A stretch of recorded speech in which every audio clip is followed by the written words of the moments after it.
going to go backwards a little bit. This is obviously the finish end or the finished product.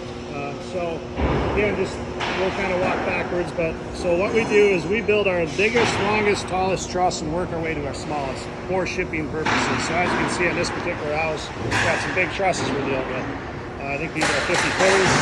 So what's the biggest you can do? We can go up to 90 feet on that table. And a traditional truss like this with yep, that. That's your standard truss, your triangle. Yep. And then we go for if you can make it up, we can build it. So we have a computerized table, jig system. You just enter in the configuration that we're going to be building, and the pucks move all on their own, set up the perimeter, and then you just simply put your lumber in. Because I'm no builder, but that's a different design. Yep, this one here. Vault there, yep. That's a vault. Okay. Yep. So that's the bottom there is going to be the inside of your house. So if you have like open concept in your house, you want that vault look, that's what that's going to create there. So that's going to create that vault look in your house instead of just a flat ceiling. All right. So yeah, so they build it, and then we flip it up onto a cart like this, and this is part of our quality control. As that loader is flipping them up onto the cart, he's making sure all the truss plates are put on. There's no gaps in the peak or anything like that, or the webs. If there is, again, we talked a little earlier about that stop button, right? They're going to push the stop button. They go, whoa, wait a minute, something's going up, something's not right, we need to get it fixed. They're going to stop, come down here, look at it, assess it, and then fix whatever problem. And then implement the change that. Yeah. Okay. Yeah. So again, we want a superior product going out the door. So once that's all done, then we'll band it. See here the orange bands, yeah. Yep. Lead builder comes down, he marks the trusses, puts the job number on there, tells us what truss it is. That's for the crew to know, so they're setting the truss in the right spot. A end as well, and then the common end is painted. So that's all information for the crew to make sure it's getting set in the right spot. Then they'll pick it up with the overhead crane, bring it over here, and then they'll lay it and stack it up like you see here. And we'll keep stacking until either we're out of room, because we've got a certain height that we can hit. Once we go over that height, then it goes to another load. That's usually on bigger houses. You can get quite a few trusses on that load. When that's done, we'll come in with 3 or 4 forklifts. This one's probably going to take about 5 forklifts, and like you see this one parked here, drive in there, we lift this whole thing up together, trailer comes in, backs underneath, drops it on the trailer, and then it's ready for the finished load. Not a lot of wasted motion. Yeah, nope. So, yep. Oh, and this is what I've seen come in. This is our floor system now, yep. Yes. So floors are over here. This is our stair department, so all the stairs are built here as well. So the stairs are cut, the stringers are cut off of that saw. It's a computerized saw. We enter our numbers into that saw, push start, line up our treads, which is the raw material on the other side there, and then push start and the saw takes over from there. Wow. So there's 2 blades built into it, makes the cuts, it automatically feeds it forward as well. So while that's being done, whoever's building stairs, they're going to come over here and they're going to cut their treads to whatever width they need to cut them down to. Time they're done cutting their stair treads, saws then cut the stringers, they grab their parts and pieces, bring it over here, and they start assembling the stairs. So this is the framing table, and they can make the adjustments for whatever width the stair they're going to be cutting. They slide it in a jig, and then they start assembling everything. It's the similar process what you had with everything. Yep. Everything's kind of like an assembly line. Okay. Yep.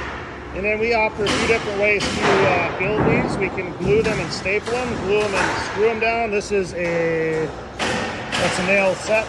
But then we can screw them down also, and then these become the construction stair tread if the homeowner would like to do a oak stair finish or something like that, right? Oh, this is the piece that gets beat up during construction. Yeah, yep. Okay. Or these are the final stair tread if there's carpet going on the stairs or whatever. Okay. So, and then we put cardboard over the top to prevent it. Yeah, I saw the cardboard over here.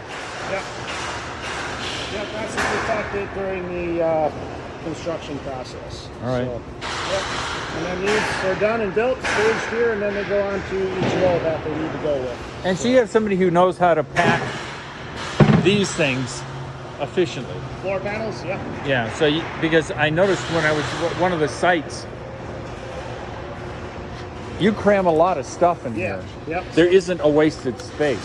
No, we utilize every space we possibly can on our Oh loads, gosh, so. yeah. And usually it's strategically placed. So a lot of this stuff that goes on here is for the floor system, your basement post, your stairs, etc. Sometimes there's siding parts if we run out of room over on the wall. siding part. So these Yeah. are corners for your siding. This is the small side that this house is getting. Yep. So yeah, we use every space we possibly can. Oh yeah. Sometimes it takes that, otherwise it ends up on another load. So Trucks and diesel don't come free. yeah, exactly. This is our finish end on our floor panel line. So again, it starts down there, they frame it up, it gets down here. There's 2 scissor lifts that lifts this panel up so they can do any work that needs to be done underneath. They're looking for any nails that were missed, and then also installing any hangers. Hangers get installed for headers, etc. These 2 scissor lifts simply lift up, lock into place, and then they can walk underneath it and do any work underneath it. So they put their loading blocks in here as well. Drill 4 holes in the top of the panel, and then they pick it up with the overhead crane, transfer it onto the load. So again, you see the number system. Yeah. That's just for keeping everything in sequence and in order, and nice easy flow of setting it out. Yeah. I get to show this to my son. Sure. And we try to keep everything in order as much as possible. Sometimes just the way the panels are split, they might be out of order a little bit, but they're just 1 or 2 panels. And then these are the beams for the basement. That go in the basement if there's a basement. Also porch beams in here as well. So they're all built and sent out. A few different offerings of floors. This one here is a floor truss that we're working on right now. That other one was an I-joist system. And then we also offer 2x10 or 2x12 floor system as well.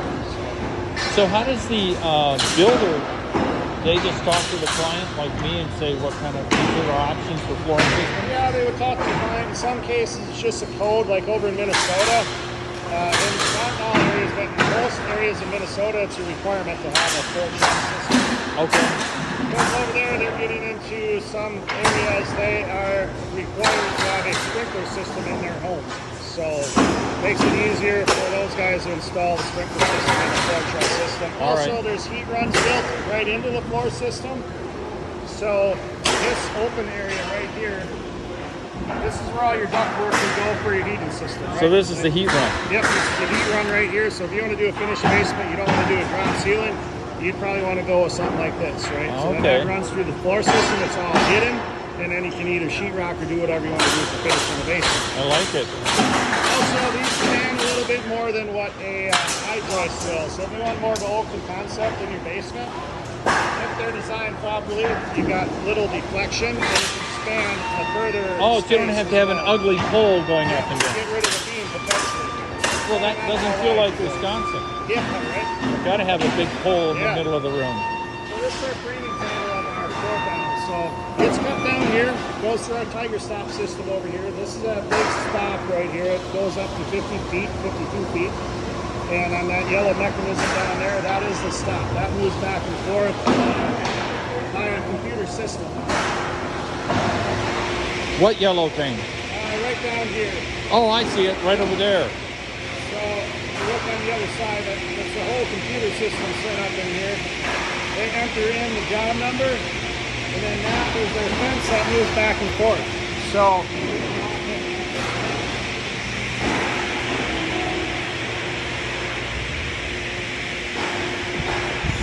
that's their stop right there. So they bring in their material, they cut 1 joist at a time, they drop it down onto these rollers, roll it down. This is a saw, it's a pop-up saw. They enter their numbers on the computer, which are already in there for them. All they simply have to do is hit enter, and it's going to move that stop down to whatever length you cut. Oh, and then it will cut it here. Yep, so at then they bring that joist down, hits the stop, they start the saw, push these 2 buttons, this saw blade pops up, makes the cut, and then once it's cut, then they drop it down onto the conveyor system here. So we've got 2 lines.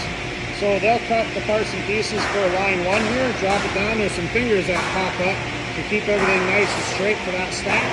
They'll cut all the parts and pieces for that 1 panel. When they're done with it, then they'll simply push the button. Oh, and they roll it up there and roll it down Then there. they can roll it down onto the table.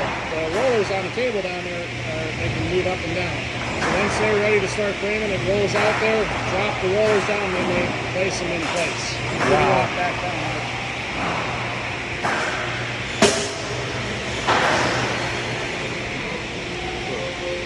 Comes over there, rolls up here,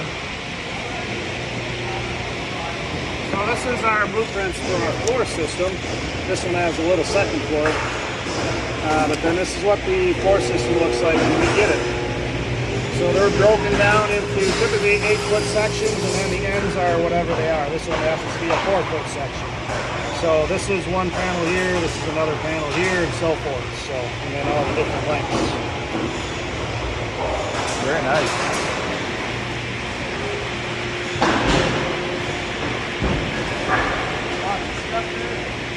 Yeah, so then all the parts, they roll down on the table here, and then they'll spread them out. Now these pucks here, these are interchangeable for different widths of floors. So whatever width of floor we're going to do, they just simply move these pucks. If it's 16 on center, 12 inches, 2 foot, whatever it is, right? 16, 19 diamonds.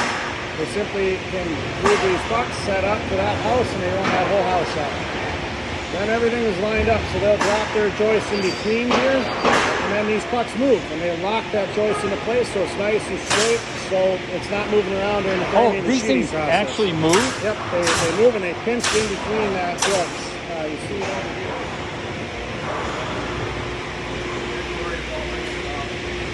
So as you can see, there's no gap in there. They lock that into place. It keeps this joist nice and straight during the entire framing and sheeting process. Very impressive. So then, after it's all framed up, we run a bead of glue down the middle of the joist here. Bead of glue down the groove side of the sheeting. This 3/4 tongue groove is what we use top notch. That sheeting bridge will come down here. They can move, and then they start from this side to start sheeting. They'll butt their sheet up against this fence, and that keeps everything nice and straight and true and square during the sheeting process. If they see daylight in between there, the guy that's running this end, he's going to make the adjustment and move it around and make sure it's square. So, how are you doing there, Dave? Good. And then they'll start nailing it off. So, Dave, this is Robert. How do you do, Dave?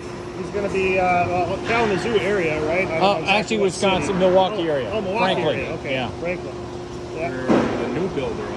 No, he's a No, homeowner. I'm a customer. Customer, yeah. Yeah, I asked my builder, could I come do a factory tour? And he said, sure. I'm sorry, yeah, Waukesha. That's fine. No problem. And so I'm taking a video for my son because, of course, he thinks it's a terrible idea. Oh, really? Yeah. But